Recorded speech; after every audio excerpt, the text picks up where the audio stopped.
Welcome to Castle Hills Christian Church Online Church. We know you have a lot of ways you could be spending your time, and we really appreciate that you joined us today. It means a lot to us that you're here. We're asking everyone to take a moment to prepare yourself for worship.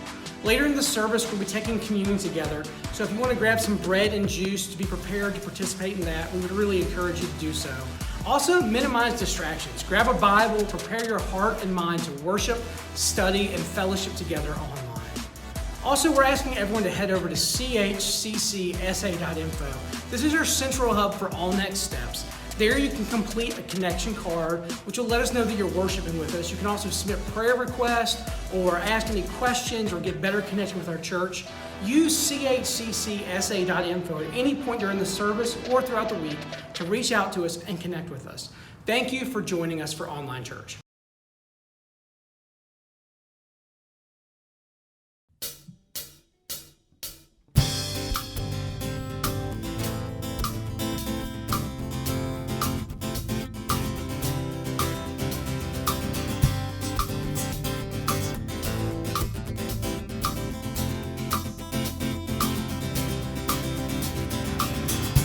When night has fallen and fear is coming, still you're calling me. When faith is lost and my hope exhausted, you will be my strength. And when my mind says I'm not good enough, God, you're enough for me. Yeah, I've decided I'm not giving up, 'cause you won't give up on me. You won't give up on me. Your love is holding on and it won't let go. I feel it breaking out like an echo. Your love is holding on and it won't let go. I can feel it breaking out like an echo in my soul. Oh, so in every season you keep repeating promises to me. Now there's no stopping what you have started until it is complete. When my mind says I'm not good enough, God, you're enough for me. Yeah, I've decided I'm not giving up, 'cause you won't give up on me. You won't give up on me. Your love is holding on and it won't let go. I can feel it breaking out like an echo. Your love is holding on and it won't let go.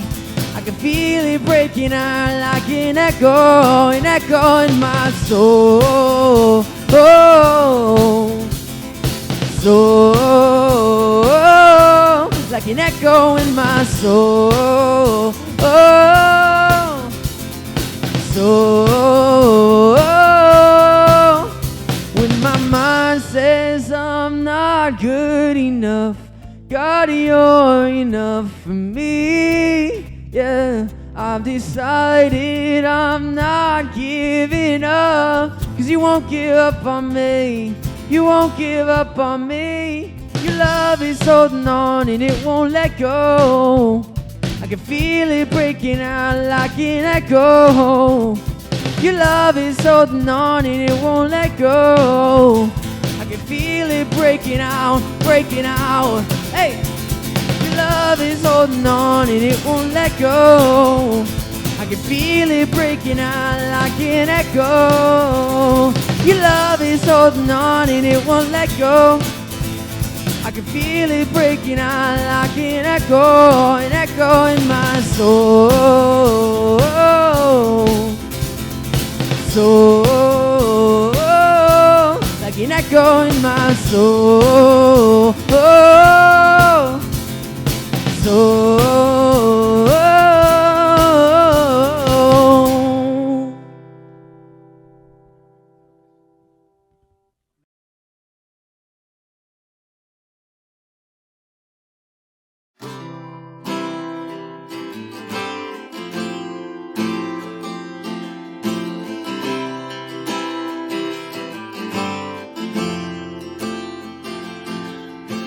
darkness tries to roll over my bones, when sorrow tries to steal the joy I own,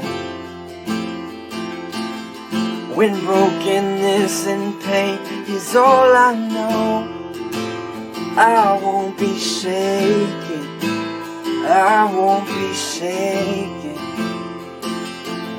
And my fear doesn't stand a chance when I'm standing in your love. My fear doesn't stand a chance when I'm standing in your love. My fear doesn't stand a chance when I'm standing in your love.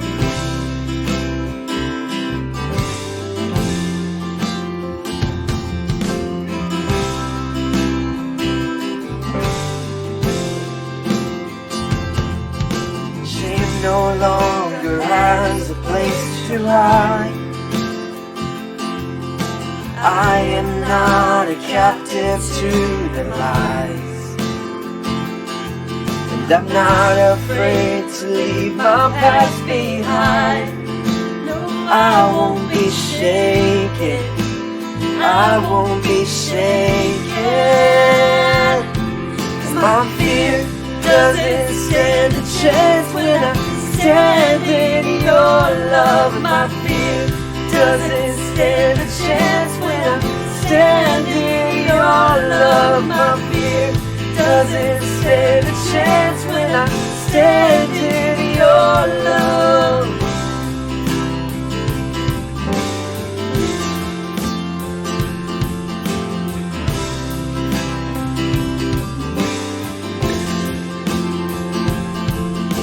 Power that can break off every chain. There's power that can empty our grave. There's resurrection power that can save. There's power in your name, power in your name.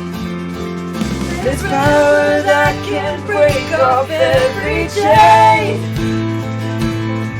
There's power that can empty our grave. There's resurrection power that can save. There's power in your name, power in your name. My fear doesn't stand a chance when I'm standing in your love. My fear doesn't stand a chance when I'm standing in your love. And my fear doesn't stand a chance when I'm standing in your love.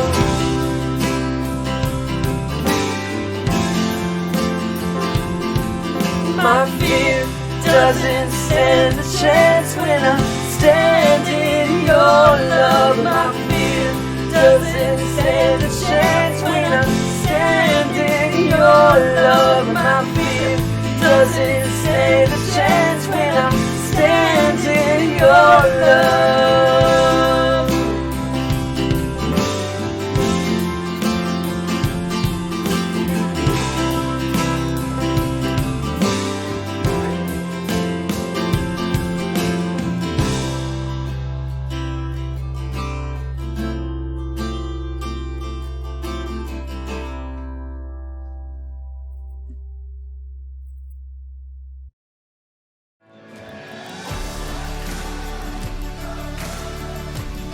You hear a lot about cancel culture these days.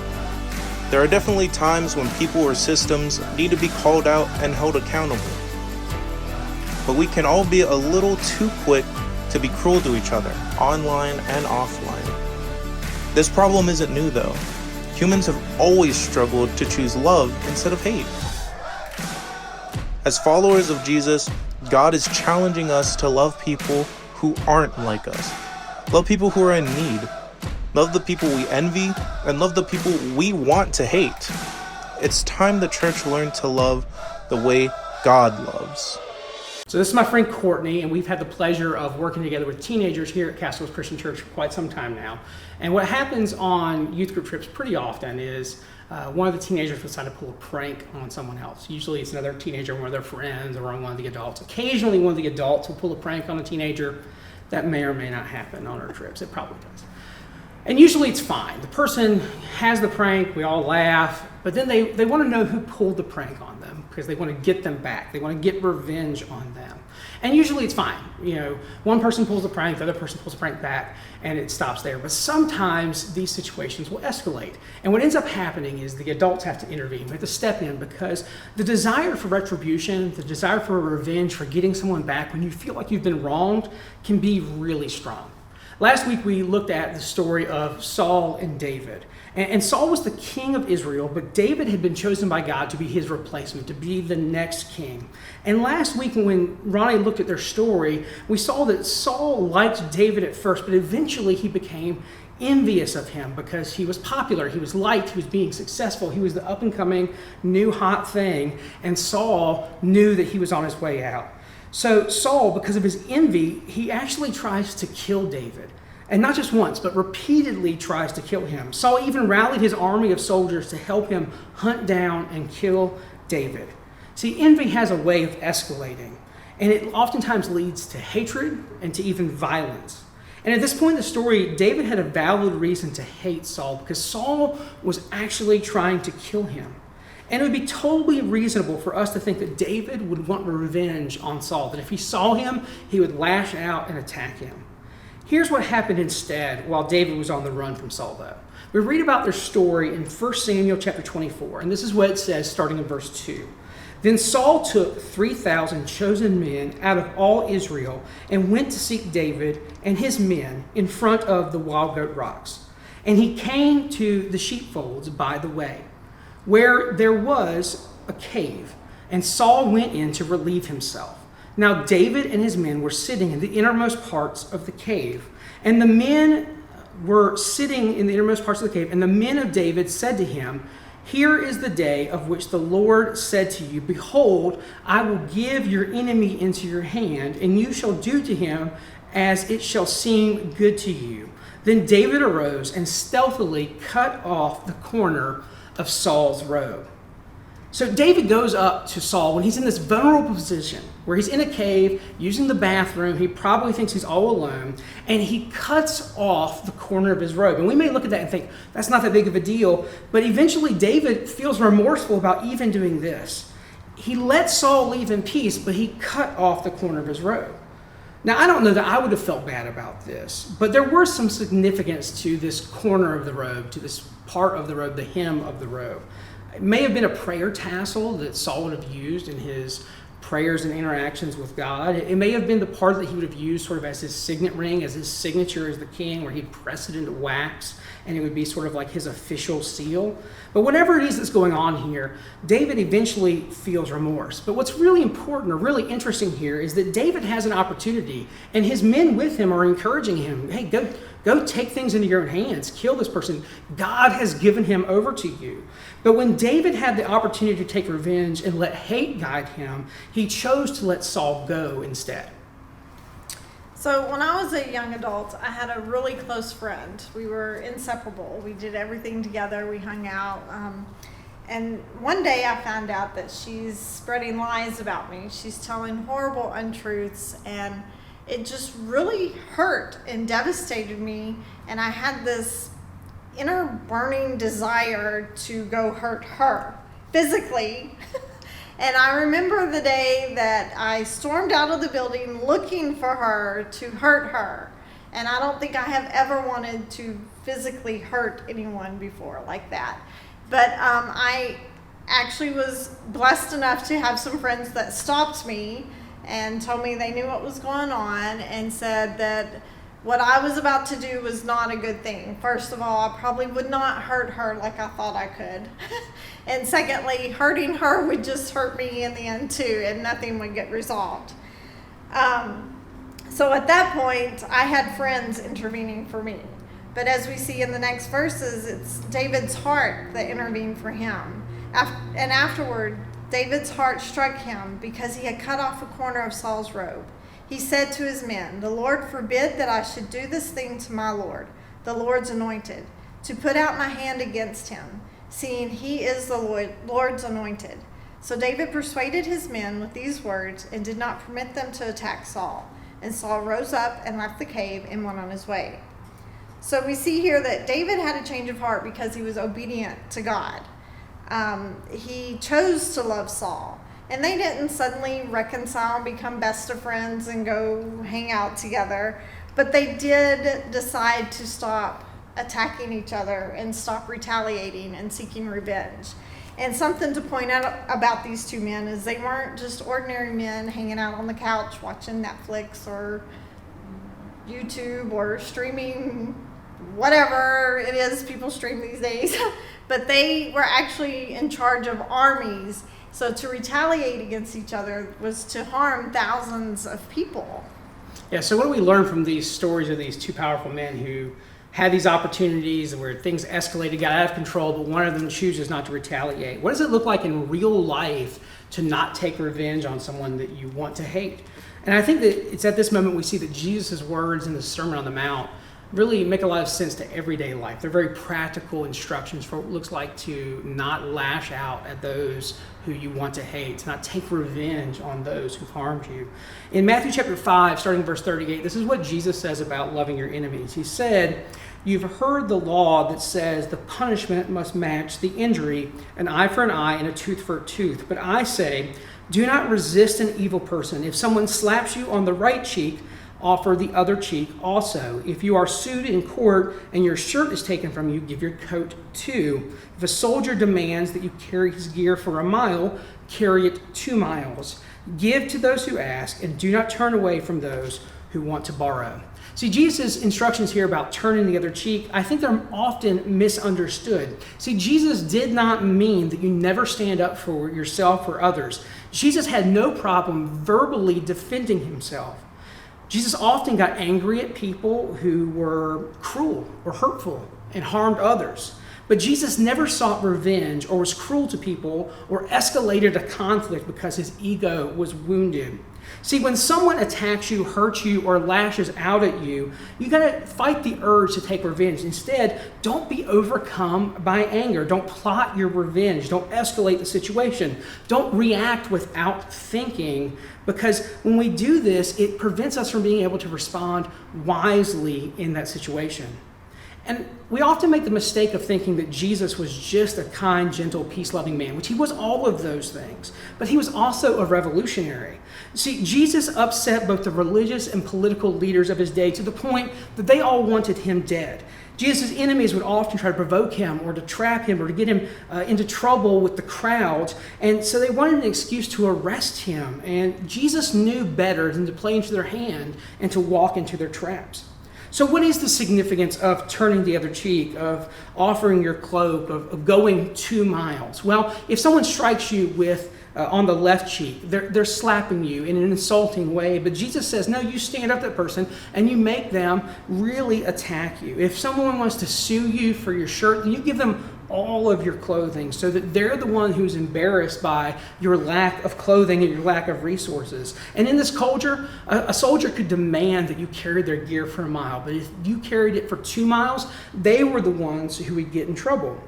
See, what Jesus is saying here is to stand up against the abuse in a way that calls attention to the abuse of power without seeking revenge. Turning the other cheek forces the aggressor to stop and consider what they've just done, to understand the wrongness of their choices and their actions. It makes them calm down and feel ashamed about what they've done, and sometimes it even causes them to walk away. And what we see is that this is the power of love over hate, the power of self-control instead of revenge. When we react in anger or seek revenge, we escalate a conflict, and it might even give the aggressor, the person who struck you first, to think that they were justified in throwing the first punch.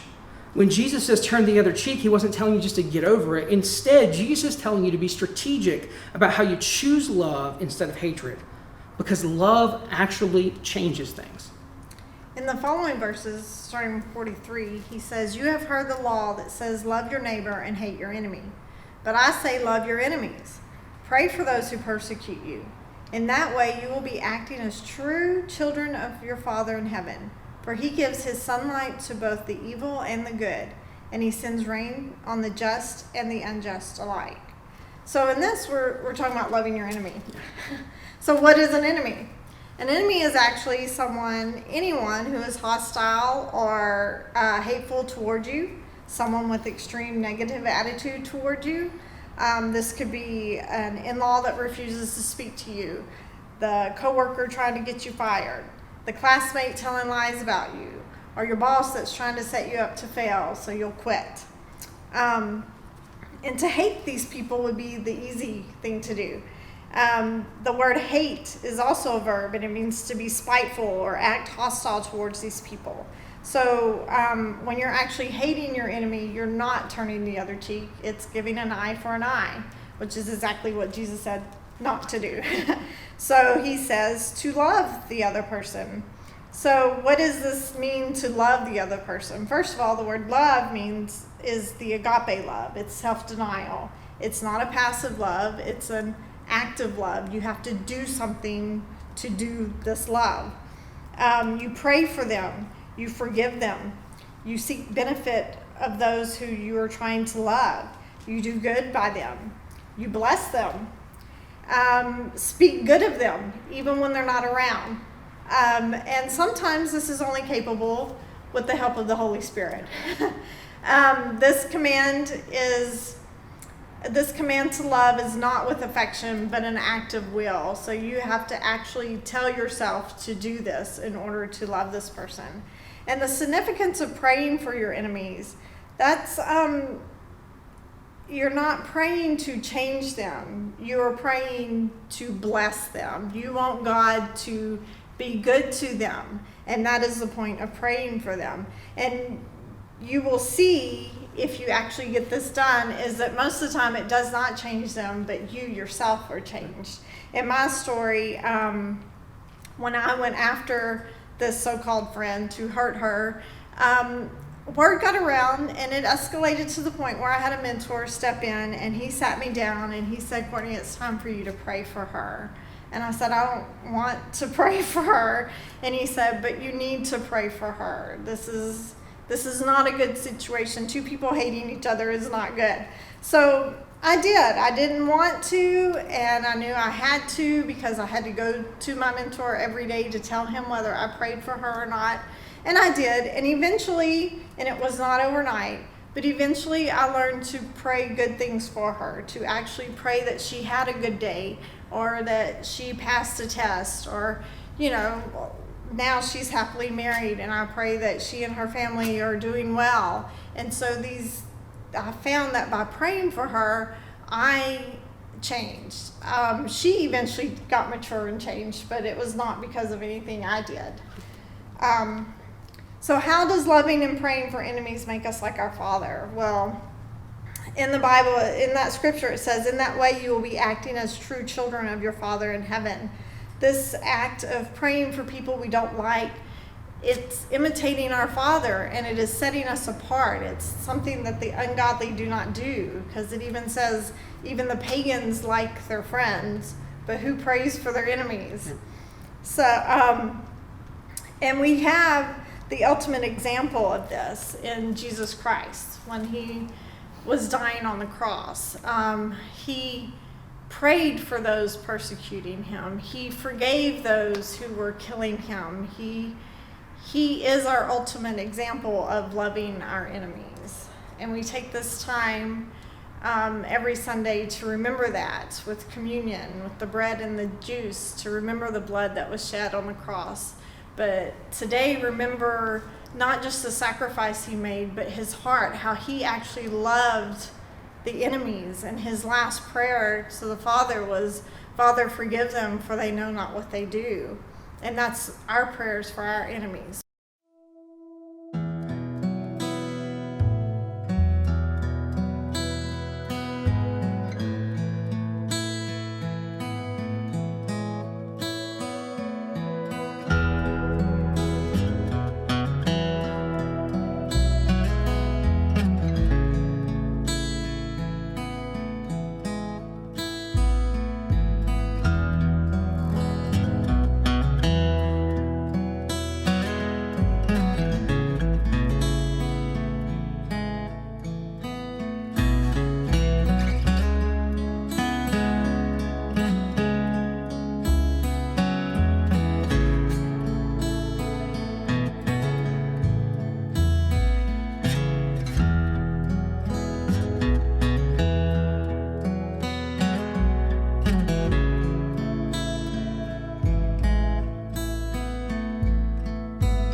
Worthy of every song we could ever sing. Worthy of all the praise we could ever bring. Worthy of every breath we could ever breathe. We live for you.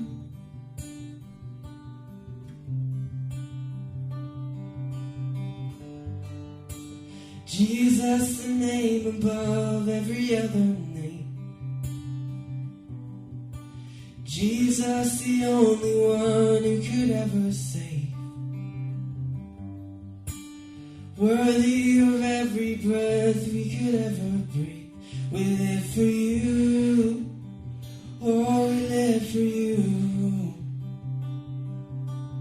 And holy, there is no one like you. There is none besides you. Open up my eyes in wonder and show me who you are and fill me with your heart and lead me in your love to those around me.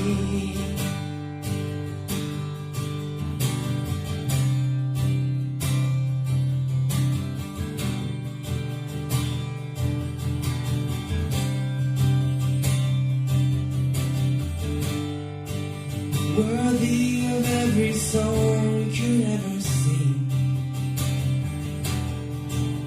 Worthy of all the praise we could ever bring. Worthy of every breath we could ever breathe.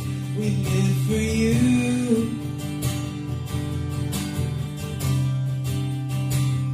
Oh, Jesus, the name above every other name. Jesus, the only one who could ever save. Worthy of every breath we could ever breathe. We live for you. Oh, we live for you. Oh, Jesus. And holy, there is no one like you.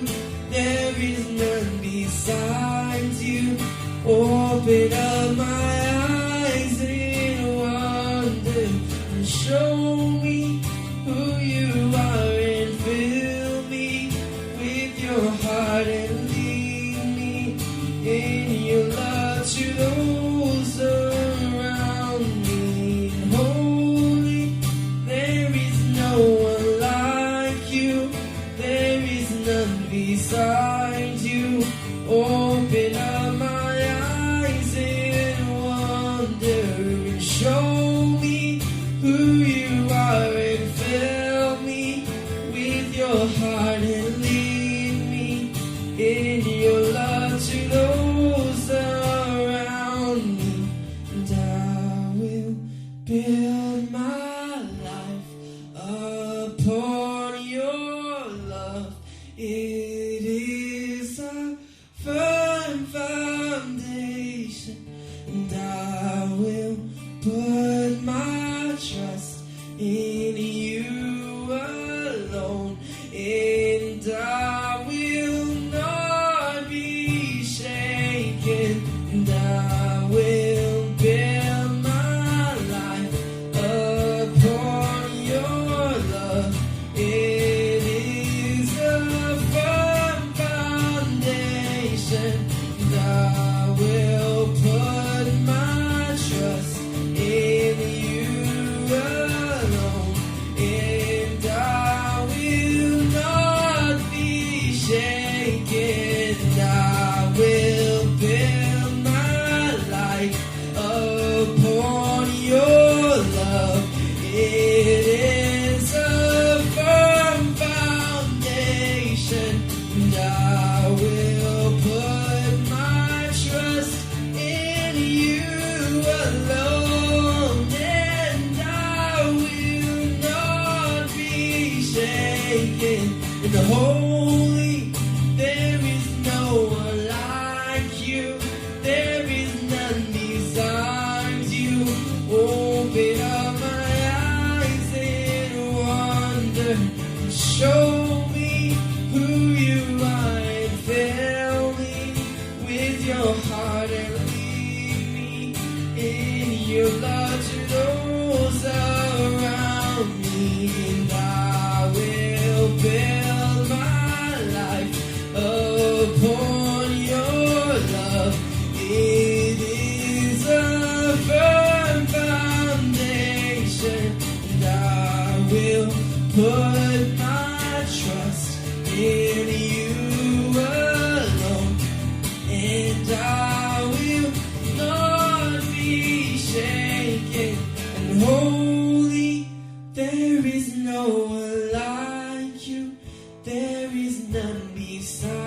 find you.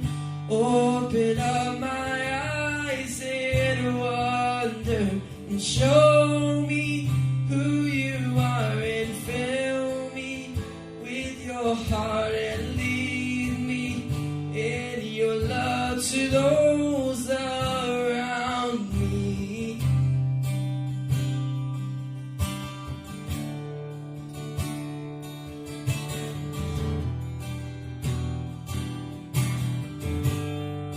Those around me.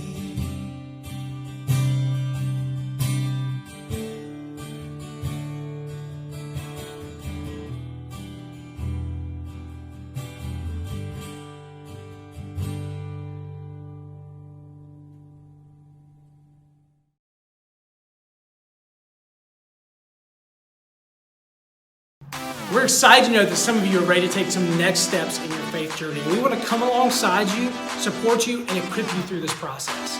If you want to submit a prayer request or talk to someone about beginning your relationship with God and getting baptized, or if you're looking for a place to serve, we would love to connect with you at chccsa.org. Many of you call Castle Hills Christian Church your home. If you would like to partner with us in ministry and support us financially so we can continue to make a difference both here in San Antonio and around the world, you can go to give.chccsa.com, or you can text the word GIVE to the number 210-903-5440. Thanks again for joining us.